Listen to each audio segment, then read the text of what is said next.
ফকিরাপুলের রাজ departmental স্টোরের দোকানে ঢুকেই চোরাই ও মেয়াদোত্তীর্ণ মালামাল জব্দ করা শুরু করে ভ্রাম্যমাণ আদালত। 1 লাখ টাকা জরিমানার সিদ্ধান্ত নিয়ে আদালত ম্যানেজারের মাধ্যমে মালিককে ডেকে পাঠালে তার সাথে এসে হাজির হন স্থানীয় ওয়ার্ড কাউন্সিলর মমিনুল হক।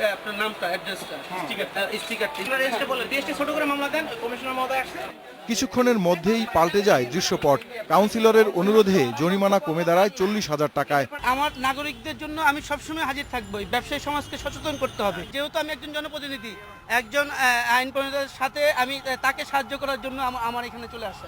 নিজেদের অবস্থান পরিবর্তনের কথা অস্বীকার করেন ভ্রাম্যমাণ আদালতের ম্যাজিস্ট্রেট। আমাদের অভিযানটা ভেজাল, অস্বাস্থ্যকর, বাসি, পচা, মেয়াদ উত্তীর্ণ এবং পরিষ্কার পরিচ্ছন্নভাবে খাবার উৎপাদন প্রডিউস না করার বিপরীতেই আজকে আমাদের অভিযান। 7টা মামলা, 4,10,000 টাকা জরিমানা হয়েছে। আমাদের অভিযান চলছে। এর আগে শান্তিনগরের সুপার শপ মিনাবাজারে অভিযান চালায় ভ্রাম্যমাণ আদালত।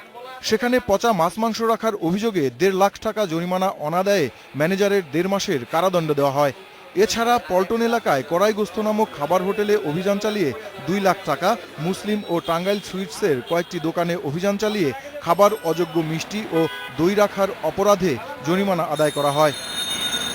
Mahbub Alam, independent news, Dhaka.